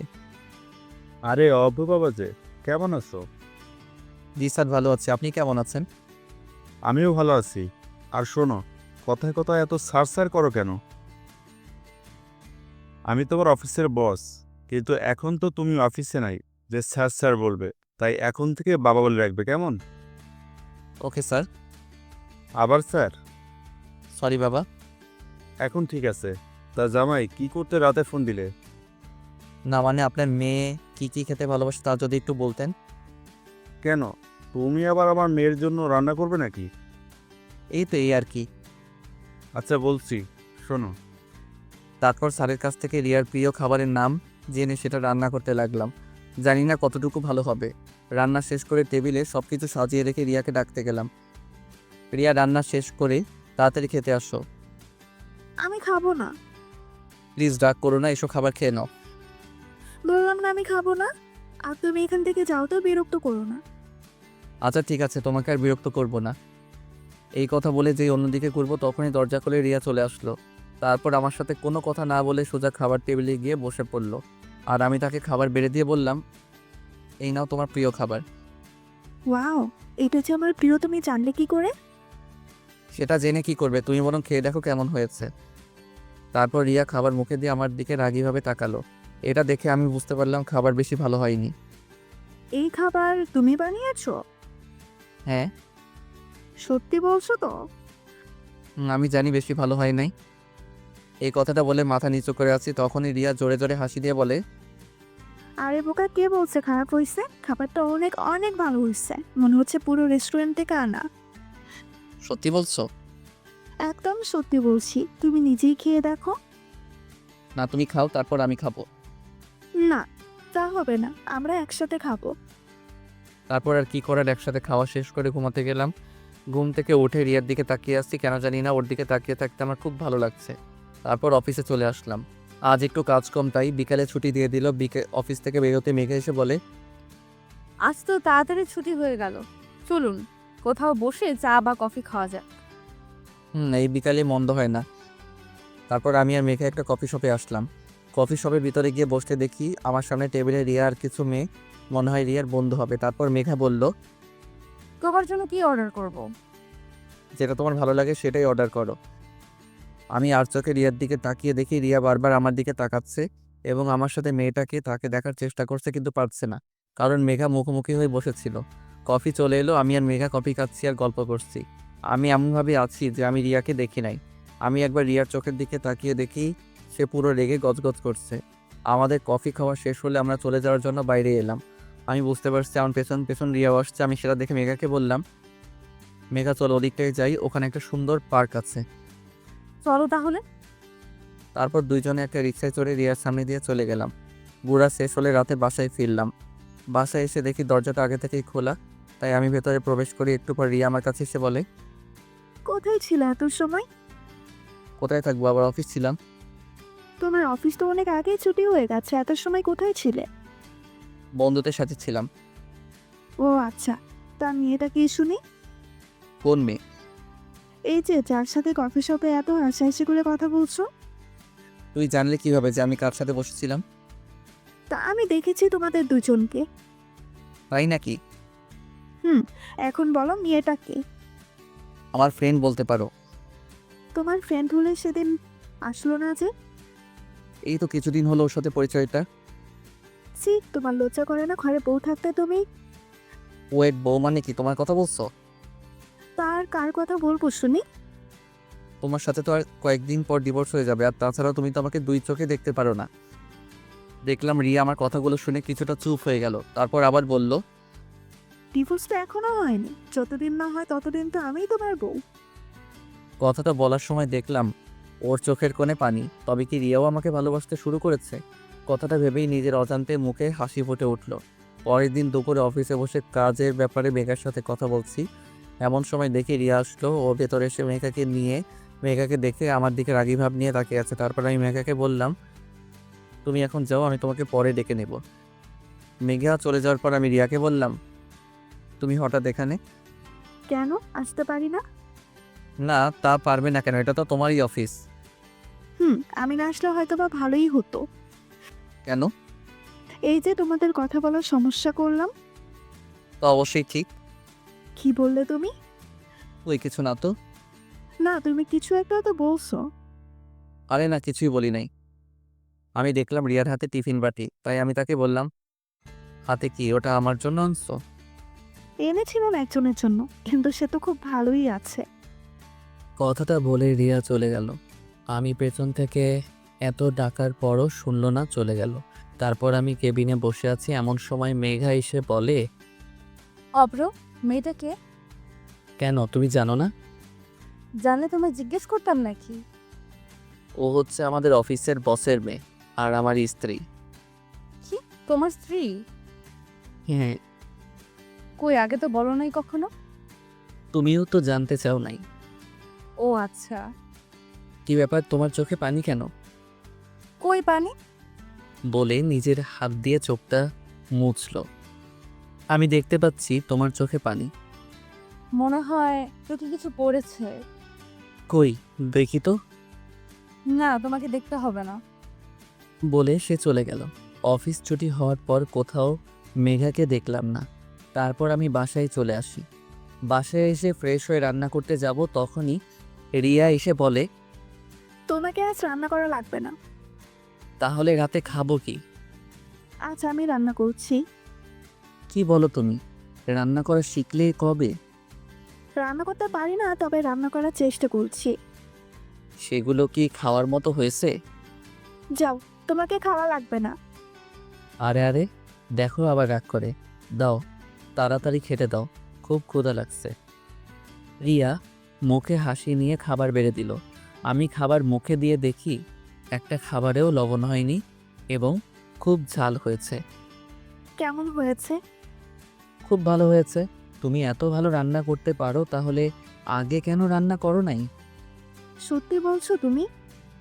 হ্যাঁ। তারপর রিয়া নিজে খেতে বসলো। এই কি করছো তুমি? কেন আমি খাবো না? না, এগুলো তো আমার জন্য রান্না করছো, তাই আমি খাবো।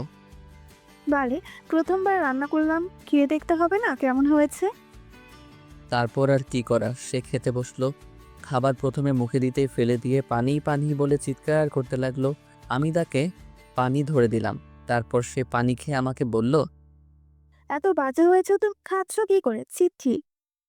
তুমি এত ভালোবেসে আমার জন্য প্রথমবার রান্না করছো, এটাই অনেক।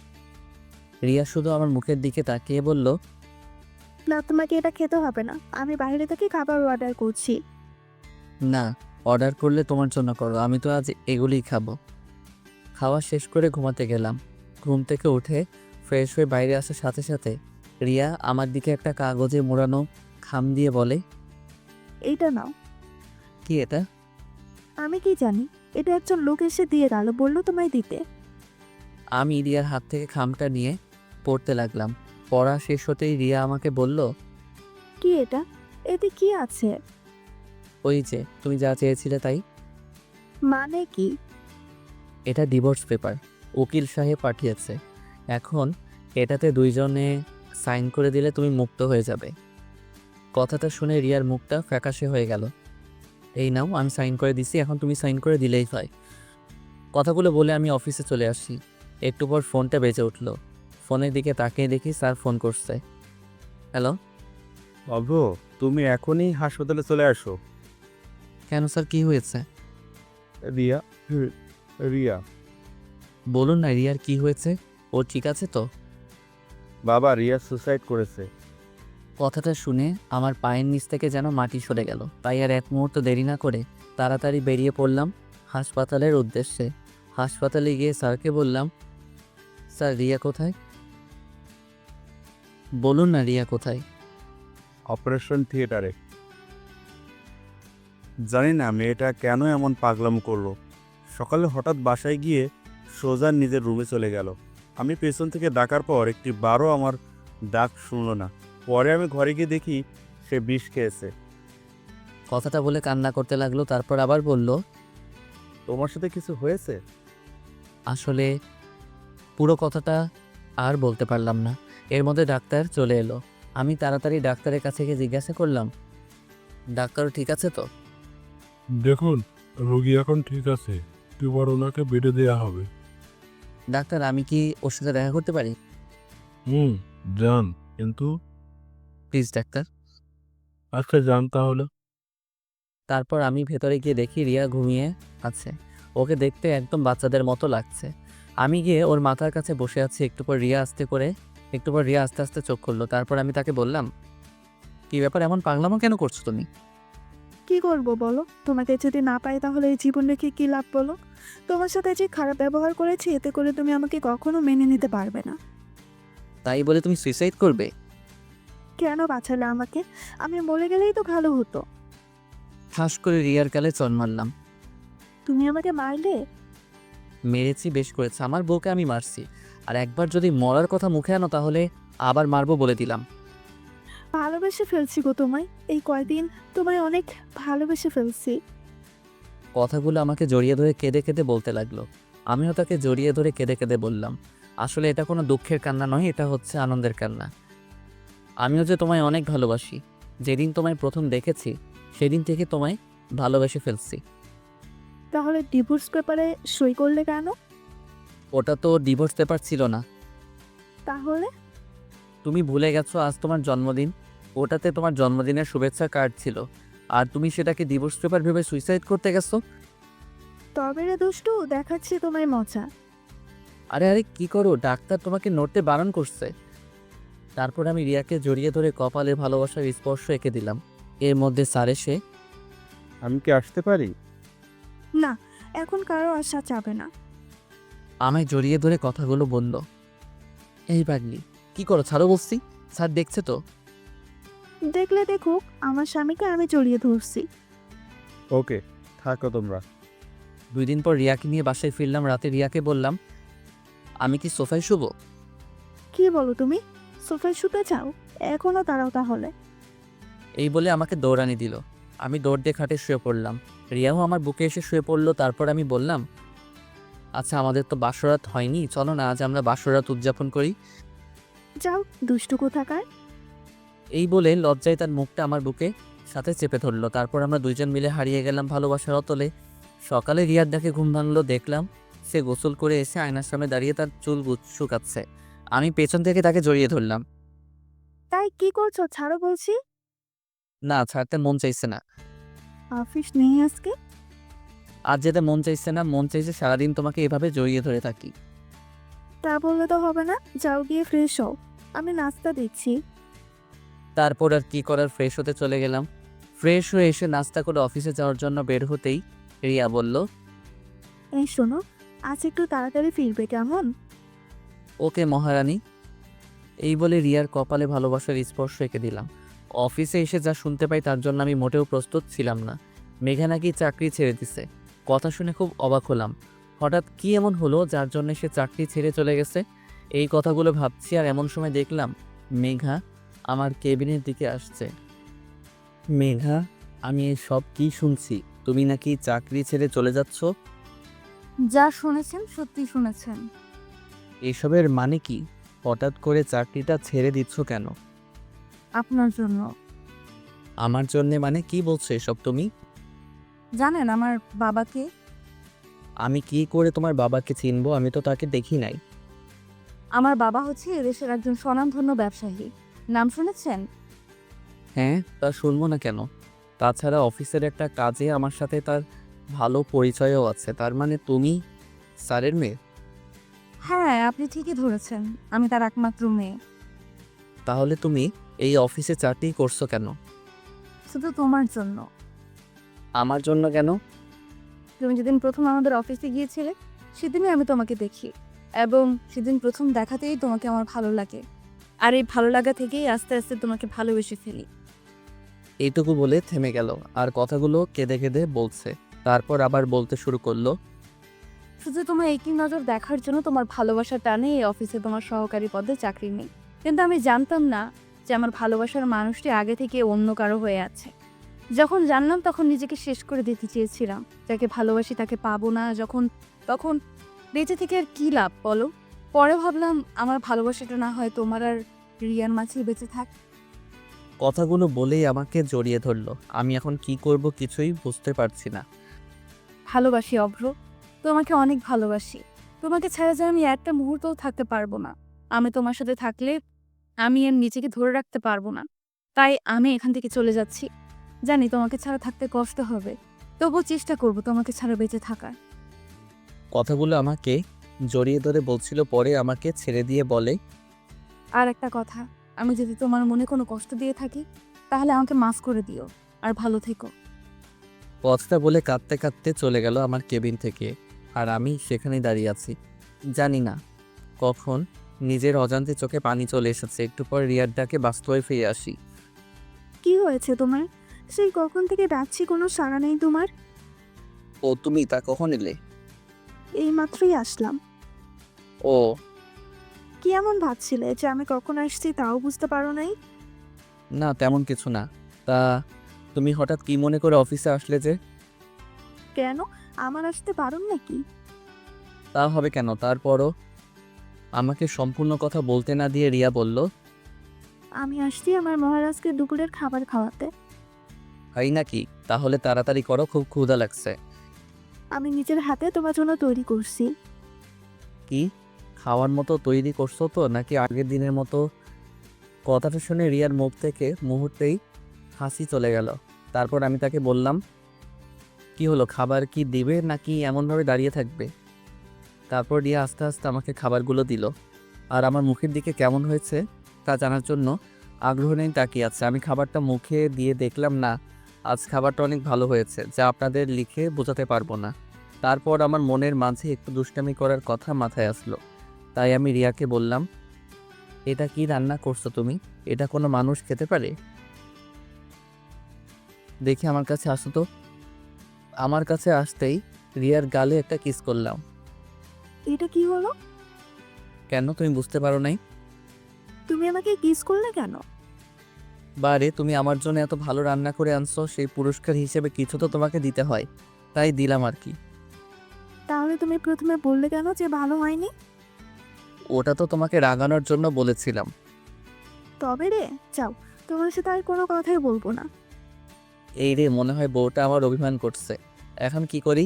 তাই বললাম, আমার পাগলিটা কি রাগ করছে? আমি কারো পাগলি না। কে বলছে? তুমি তো শুধু আমারই পাগলি। বললাম তো না। আচ্ছা যাও, তোমার আমার সাথে কথা বলা লাগবে না। তুমি আমার সাথে কথা না বললে আমিও কিছু খাবো না। না খেলে নাই। আচ্ছা ঠিক আছে। কথাটা বলে যে উঠতে যাব, তখনই রিয়া আমার হাতটা ধরে বলে, এই, কোথায় যাও? হ্যাঁ, চুপ করে বসো এখানে। না আমি খাবো না। তুই খাবে না তো তোর শ্বশুর খাবে। ভালো তো, তাহলে তাকেই ডেকে এনে খাওয়াও। আমাদের কথার মাঝে রিয়ার বাবা মানে স্যার এসে হাজির। কাকে ডেকে আনার কথা বলা বলি হচ্ছে? এই তো রিয়া নিজের হাতে রান্না করে আনছে, তো তাই আপনাকেই ডেকে আনার কথা বলা হচ্ছিল। বলো কি, রিয়া মা আবার রান্নাও করতে পারে? হ্যাঁ। তাহলে তো খেতেই হবে। বাবা, তুমিও বসো, আমি তোমাকে খাবার দিচ্ছি। তারপর আমরা সকলে একসাথে দুপুরের খাবার খেলাম। খাওয়া শেষ করে স্যার চলে গেলেন। আর আমি রিয়াকে বললাম, রিয়া, আমার না এখন মিষ্টি খেতে মন চাইছে। এখন মিষ্টি কোথায় পাবো? তুমি চাইলে মিষ্টি খাওয়াতে পারবে। ইশারা করে কথাটা বললাম। এই, একদম না। আমি আস্তে আস্তে রিয়ার কাছে যাচ্ছি আর সে একটু একটু করে পেঁচাচ্ছে। দেখো, একদম কাছে আসার চেষ্টা করবে না। তারপর রিয়া দেওয়ালের সাথে আটকে গেল। আমি কাছে যেয়ে ওর হাত দুটো চেপে ধরলাম। রিয়ার মুখের দিকে তাকিয়ে দেখি সে দু চোখ বন্ধ করে আছে এবং তার ঠোঁট দুটো কাঁপছে। এরপর আমাদের চার ঠোঁট একসাথে মিশে একাকার হয়ে গেল। আচ্ছা চলো, এখন আমাকে নিয়ে তুমি ঘুরতে যাবে। না, এখন পারবো না, অনেক কাজ বাকি আছে। কি বললে তুমি? তুমি এখন বাসায় যাও, আমরা না হয় অন্য কোনো দিন ঘুরতে যাব, কেমন? না, আজই ঘুরতে যাবে, আর এখনই যাব। দেখো, পাগলামি করে না। এখন ছুটি চাইলে বস ছুটি দিবে না। বাহ, ভালো কথা মনে করিয়ে দিলা তো। অফিসের বসকে তুমি কি তা ভুলে যাচ্ছ? এই রে, কি বলতে কি বলে দিলাম। দেখলাম রিয়া আমার কেবিন থেকে হনহন করে বাইরে চলে গেল। আমি ভাবলাম হয়তোবা রাগ করে বাসায় চলে গেছে। আমার ভাবনাকে ভুল প্রমাণ করে দিয়ে আবারও রিয়ার আগমন, কিন্তু এবার সে একা আসেনি, তার সাথে তার বাবা মানে বসও এসেছে। এসে আমাকে প্রশ্ন, কি ব্যাপার অভ্র, তোমার কি এমন কাজের চাপ? না মানে হয়েছে, আর মানে মানে করতে হবে না। যাও, রিয়াকে নিয়ে কোথাও ঘুরে আসো। আচ্ছা স্যার। আমি রিয়ার দিকে তাকিয়ে দেখি রিয়া মিটমিট করে হাসতেছে। আর শোনো, যত কাজই থাকুক না কেন, আমার রিয়া মা ডাকার সাথে সাথেই চলে যাবে কিন্তু। এই কথা বলে স্যার চলে গেলেন। তারপর রিয়া আমার কাছে এসে বলে, কি এবার যাওয়া যাবে নাকি আবারও বাবাকে ডাকতে হবে? এই না না, ডাকতে হবে না, চলো যাচ্ছি। তারপর আমরা দুইজন অফিসের সামনে দাঁড়িয়ে আছি। যাও, রিক্সা ডাকো। রিয়ার কথা শুনে আমি তার দিকে অবাক হয়ে তাকিয়ে আছি। কি হল, এমন করে তাকিয়ে আছো কেন? বললাম না রিক্সা ডাকতে। তুমি যাবে রিক্সায়? হ্যাঁ যাব। কেন, কি হয়েছে? তোমার না রিক্সায় উঠতে ভালো লাগে না? এখন ভালো লাগে। তুমি কি ডাকবে নাকি আমিই ডাকবো? এই না না, ডাকছি, তুমি একটু দাঁড়াও। তারপর আমরা দুজন রিক্সাতে করে একটা পার্কের উদ্দেশ্যে যাচ্ছি। আর রিয়া আমার একটা হাত ধরে কাঁধে মাথা দিয়ে আছে। অফিসের পোশাক পরে কেউ ঘুরতে বের হয়? কেন, কি হয়েছে? এতে আমাকে দেখতে আরো খারাপ লাগছে। আমি তো এটাই চাই। কেন? তুমি যে সুন্দর, তারপর যদি একটু ভালো পোশাক পরে আসো তাহলে তো সব মেয়েরাই তোমার দিকে তাকিয়ে থাকবে। তার জন্য এই পোশাকে পার্কে যাব? হ্যাঁ যাবে। আর এখন কথা না বলে রিক্সা থেকে নামো। রিক্সা থেকে নেমে আমরা দুইজন পার্কে একটা নির্জন জায়গায় গিয়ে বসি। একটু পর হঠাৎ করে রিয়া উঠে হাঁটা শুরু করলো এবং আমাকে বলল, চলো এখান থেকে। কেন, থাকি না একটু, জায়গাটা কি সুন্দর। তোমার কাছে তো সুন্দর লাগবেই, মেয়েরা যে তোমার দিকে তাকিয়ে আছে এই জন্য থাকতে চাচ্ছ, তাই না? আরে কোথায় কোন মেয়ে তাকিয়ে আছে? হয়েছে, আর নাকামো করতে হবে না। কথাটা বলে রিয়া হাঁটতে শুরু করলো আর আমিও তার পিছু পিছু ছুটছি। মানে আমার বউটা কি রাগ করছে? বাহ, আমার বউকে রাগলে এত সুন্দর দেখায় জানতাম না তো। তাহলে আরও আগে এমন রাগাতাম। এবারও রিয়া কিছু বলছে না, চুপ করে শুধু হাঁটতেছে। আমি একটা ছোট বাচ্চাকে দেখে বললাম, এই রিয়া দেখ, বাচ্চাটা কি সুন্দর, একদম কিউটের ডিব্বা। এবার রিয়া দাঁড়ালো, তারপর সেই বাচ্চাটার দিকে তাকিয়ে বলে, সত্যি তোমার বাচ্চা ভালো লাগে? অনেক ভালো লাগে। আমাদেরও এমন একটা কিউট বাচ্চা হবে, তাকে নিয়ে আমরাও এমনভাবে ঘুরতে বের হব, কতই না মজা হবে, তাই না? রিয়ার দিকে তাকিয়ে দেখি সে লজ্জায় পেয়েছে। তারপর ডিনার করে রাতে বাসায় ফিরলাম। কিছুদিন পর, হ্যালো, কোথায় তুমি? কোথায় আবার? অফিসে। এখনই বাসায় এসো, তাড়াতাড়ি, খুবই আর্জেন্ট। কেন, কি হয়েছে? উফ, এত কথা বলো কেন তুমি? আসতে বলছি, আসো। আচ্ছা, আসতেছি। তারপর আমি তাড়াতাড়ি করে বাসায় গেলাম। খুব টেনশন হচ্ছে, কোনো সমস্যা হলো নাকি, আবার কেন এত আর্জেন্ট বাসায় আসতে বললো। বাসায় পৌঁছে দেখি দরজাটা খোলাই আছে। এটা দেখে তো টেনশন আরও বেড়ে গেল। বাসার ভিতরে ঢুকে রিয়াকে খুঁজতে লাগলাম, কিন্তু কোথাও পেলাম না। অনেক খোঁজার পর পাগলিটাকে ছাদের এক কোণে পেলাম। কি ব্যাপার, আমাকে এত আর্জেন্ট আসতে বলে তুমি এখানে লুকিয়ে আছো? কি হলো, কিছু বলছো না কেন? বলছি আগে চোখ বন্ধ করো। কি এমন কথা বলবে যে চোখ বন্ধ করা লাগবে? আহা করো না, তা না হলে আমার কথাটা বলতে লজ্জা করে। আচ্ছা এই নাও, চোখ বন্ধ করলাম, এবার তো বলো। তারপর রিয়া আমাকে জড়িয়ে ধরে আমার কানের কাছে মুখ এনে বলে, তুমি বাবা হতে যাচ্ছ। কি এত খুশি একটা খবর তুমি আমাকে দেরি করে দিলে? যা, আমার লজ্জা করে না বুঝি। তারপর আমি রিয়াকে কোলে করে নিয়ে সারা ছাদ হাঁটছি। তাই ছাড়ো, পড়ে যাবো তো। না না, এখন আর ছাড়বো না। তারপর রিয়াকে কোলে নিয়ে ছাদ থেকে ঘরে নিয়ে আসলাম। শোনো, আজ থেকে তুমি আর কোনো কাজ করবে না। আমি কাজ না করলে কে করবে শুনি? কেন আমি করব? তাই বুঝি। তাই। ওরে আমার জামাইটা রে, সে নাকি সব কাজ করবে। 5 বছর পর একটা পার্কে আমি আর আমার 5 বছরের মেয়ে নীলাকে নিয়ে বসে আছি। বাবা, আইসক্রিম কিনে এনে দাও। আমার মামুনিটা আইসক্রিম খাবে, আমি এক্ষুনি এনে দিচ্ছি। যাও নিয়ে আসো। তাহলে তুমি এখানে বসো কেমন, আমি এই যাব আর আসবো। আচ্ছা, তাড়াতাড়ি আসবে। তারপর আমি আইসক্রিম নিয়ে আসছি। দূর থেকে দেখি নীলার পাশে কে যেন বসে আছে, চেহারা ঠিক বোঝা যাচ্ছে না। আমি কাছে আসতে বড় ধরনের একটা শক খেলাম, পেয়ে দেখি মেঘাও আমাকে দেখে অবাক হলো। কেমন আছো অগ্র? ভালো, তুমি কেমন আছো? এই তো আছি কোনো রকম। এটা তোমার মেয়ে নাকি? হ্যাঁ। তোমার মেয়ে দেখতে একদম তোমার মতোই হয়েছে। কি নাম তোমার?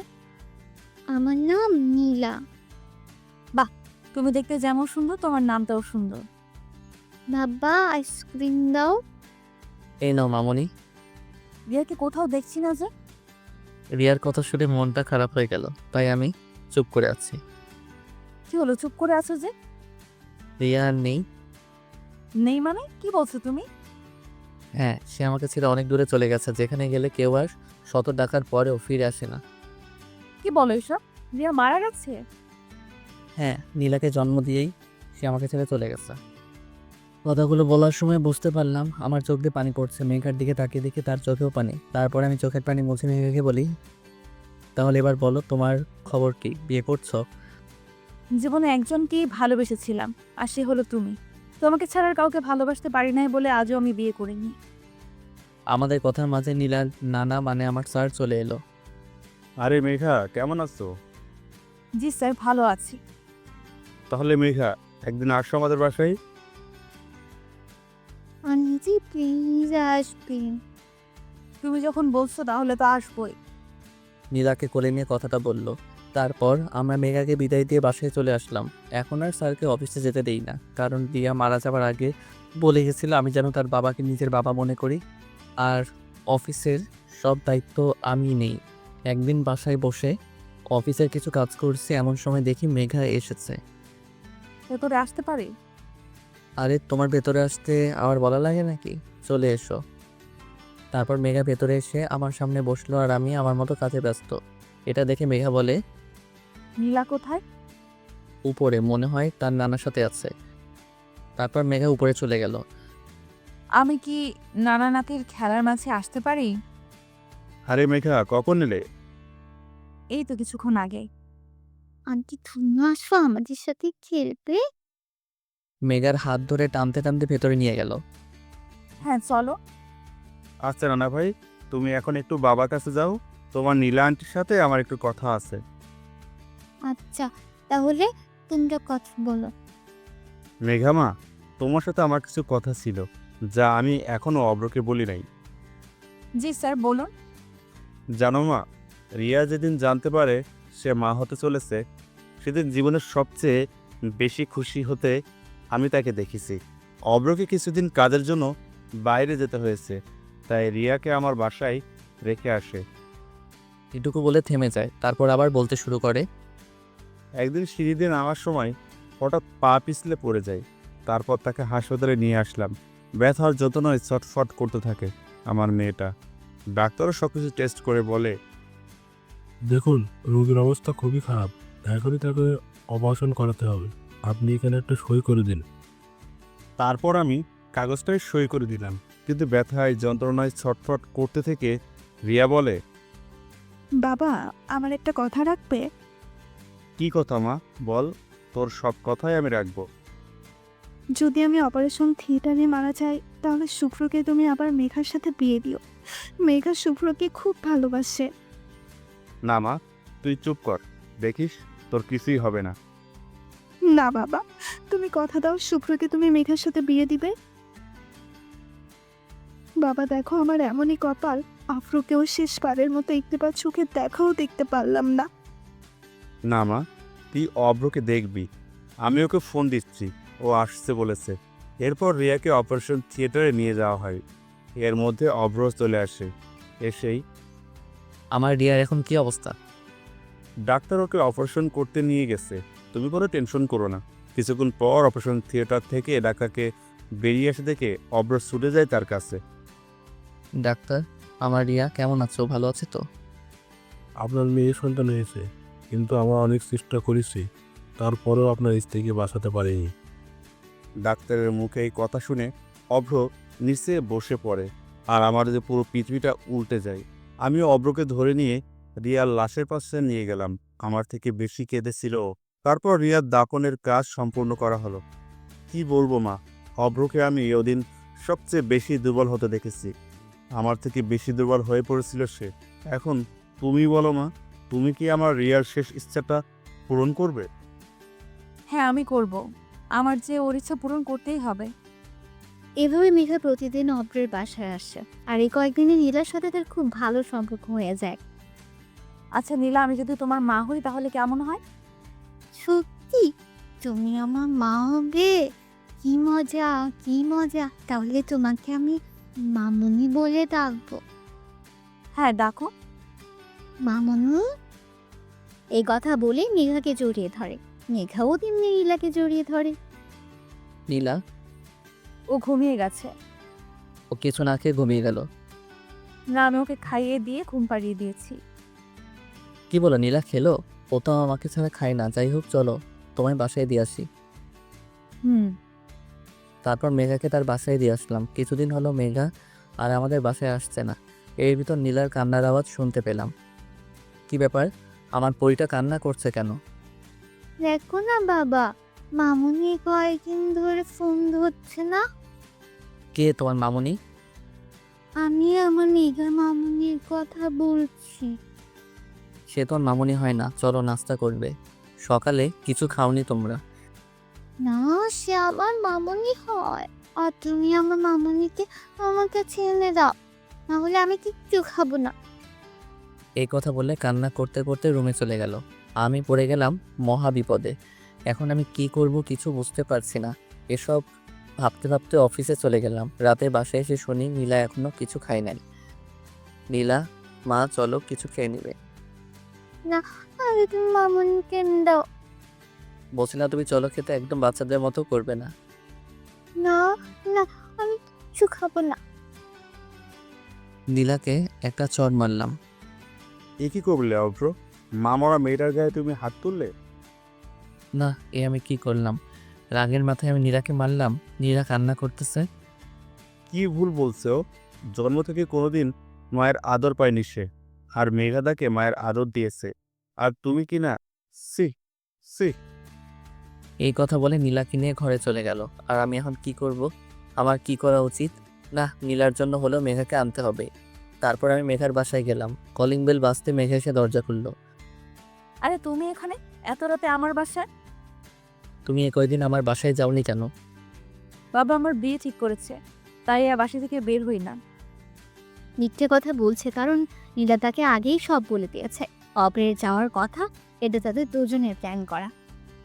তোমার বিয়ে, আর তুমি বিয়েতে রাজি হয়ে গেলে? আর কতদিন এভাবে থাকা যায় বলো? ও আচ্ছা। বলে চলে আসতে গিয়ে আবার মেঘাকে বললাম, তোমার সাথে আমার কিছু কথা আছে। বলো।